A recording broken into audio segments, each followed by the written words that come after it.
So here we are going to discuss reinforcement learning from Unit 5 of Machine Learning Techniques. So in machine learning techniques we are having three machine learning techniques. First is supervised learning model, second we have unsupervised learning model, and third we have reinforced learning technique. So in supervised learning techniques we are provided with the class label along with the training examples, and on the basis of that class label we can predict the class of the test resistance. ठीक है, तो actually जितने भी हमने examples देखे थे आपके machine learning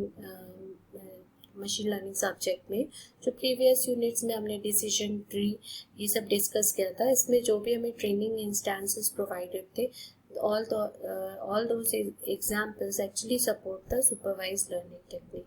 Okay, so they were the examples of supervised learning model. Now when we talk about the unsupervised learning model, in unsupervised learning techniques the training instance does not contain any class labels. We are not provided with the class labels. So how we solve the problem? Actually then we consider the intrinsic property of data to get the output, okay, with respect to any test instance. Now third category we have is reinforcement learning.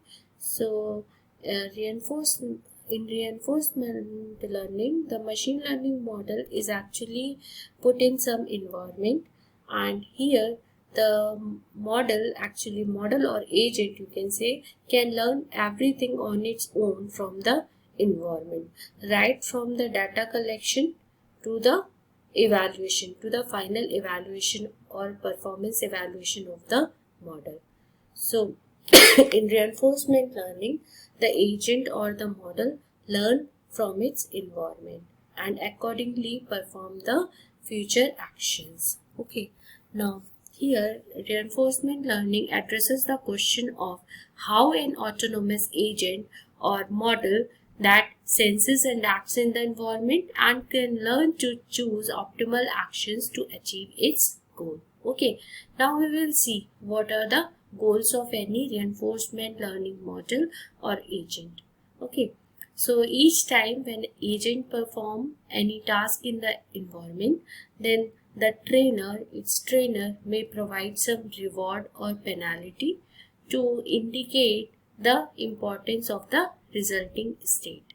Okay, like suppose we can consider any game like checkers game. If that built model actually has won the game, then the reward of +100 can be provided by the trainer. If the built model has lost the game, then the penalty of 0 can be provided. Okay, now how the agent learns.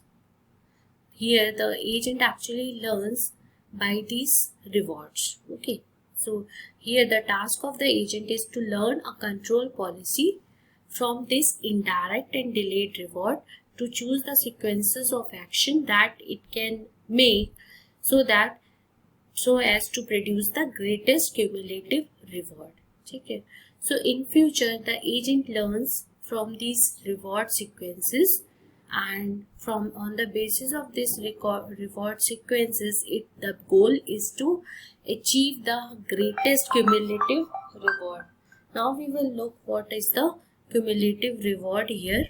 Now here the goal of the agent can be defined by the reward function, and that reward function actually assigns some numerical value based on the distinct action that the agent may take from each of the distinct state or the initial state. Okay, now in each of the class of the problem we need to do specific settings.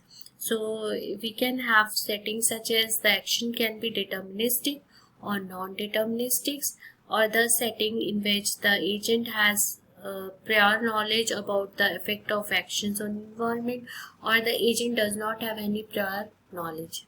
Okay, now what kind of target function we need to learn? Here the agent need to learn a control policy. So here the target function can be expressed in terms of pi. Okay, so that outputs a set of action and a set of actions on the basis of the current state. So here if we say like agent is at particular state, now which action to be performed so that the cumulative reward is maximum. So our motive is to find the control policy such that the cumulative reward is maximum. Okay. Now, reinforced learning algorithm can easily related to the dynamic programming algorithms. As you can see, like other optimization problems, it can also be related to the dynamic programming algorithm. Okay. Now, with the help of figure, we can easily understand the concept of reinforcement learning. Okay, so here we have an agent or the model which we need to design, and it interacts with the environment. So here we have a set of states. Let's say initial state is S0. So agent is initially at S0. Now it performs some action. Now in return it gets some reward. Okay, now on the basis of to maximize this cumulative reward, now next action will be decided. So the agent's main task is to learn the control policy or the target function pi that maximizes the expected sum of these rewards. Here we have some future rewards also, and not indicates the current reward.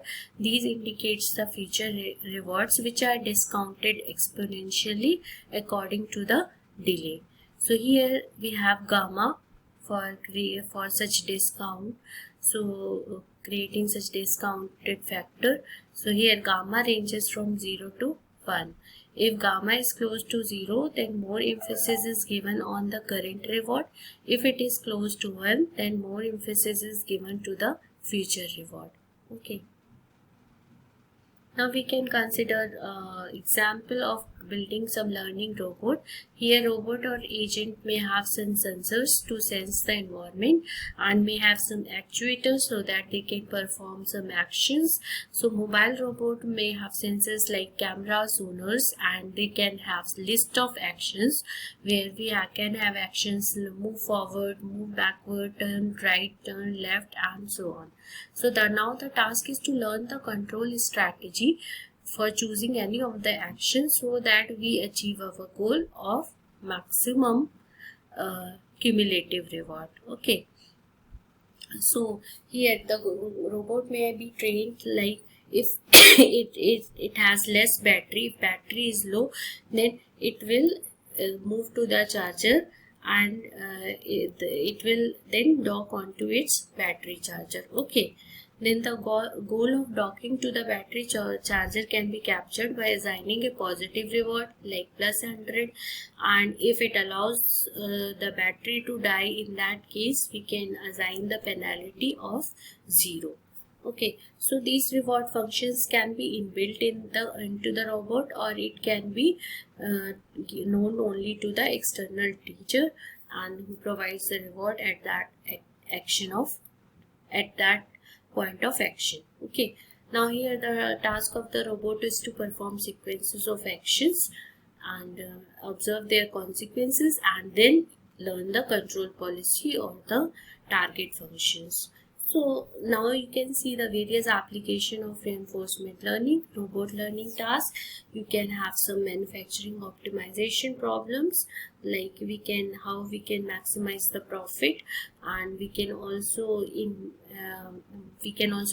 embed reinforcement learning in various sequential scheduling problems like Ola and Uber we are having right now. So we can explain here the reward on terms of we can here actually define the rewards in terms of waiting time of passenger or the total fuel cost. Okay, then we have already seen playing checkers game in unit 1. That can be also application of reinforcement learning. Okay. Now, how the reinforcement learning differs from other function approximation tasks.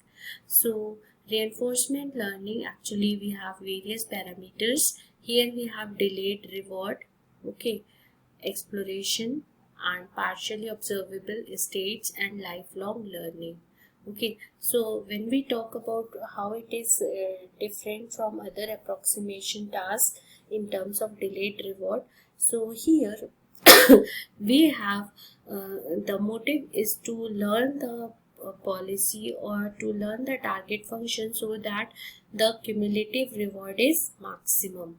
Okay, so in order to maximize the cumulative reward, we need to learn such policy, we need to perform the action accordingly, or our model need to perform the action accordingly.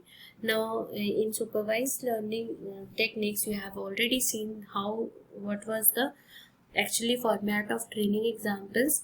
It would be in the pair of form S comma pi of S, that is the value of attribute values, okay, the value with respect to each attributes and the value of target concept for that attribute. ठीक है, सो इस form में आपको हमेशा training examples मिलता था, जैसे कि हमने एक एग्जाम्पल ऑलवेज प्रीवियस यूनिट्स में कंसिडर किया. The example was like we have various attribute of like weather, temperature and so on, and what was the value of our target concept? That was play golf, yes or no. Okay, so here we will have the set of attribute values, or here we will have the value of target concept, that is yes or no. So training examples were in this form, but here what are the training input we have? Here the training input is actually in terms of sequence of immediate reward values that the agent gets. Okay, it is actually the sequence of reward values as the agent executes its sequence of actions. Okay, so these reward values are actually the input for the agent. So here we have different set of training examples. Now exploration. In reinforcement learning, the model can learn by exploring also, or it can perform the actions on already learned states also. Okay, so the learner faces a trade-off in choosing whether to favor exploration of unknown states and actions or exploitation of previously learned states and corresponding actions so as to yield maximum cumulative reward. ठीक है, तो यहाँ पे basically learning यहाँ पर exploration के terms में होती है, बट प्रीवियसली आपने जो भी एग्जाम्पल्स देखे थे सुपरवाइज्ड लर्निंग टेक्निक के, वहाँ पे एक्चुअली हम पास्ट जो भी हमारे पास लर्न एक्शंस होते थे उसके बेसिस पे ही आप टेस्ट इंस्टेंस को क्लासिफाई कर सकते थे. Okay, now partially observable states. Yes, we can here actually whatever the information we get, it can be partial, because when we talk about robot, it is having only the forward pointing camera. So it in this the backward images, the images which are lying in back side of the camera will not be recorded. Now last point we have, it supports lifelong learning, since here the model learn through experience, through the environment, so it supports lifelong learning.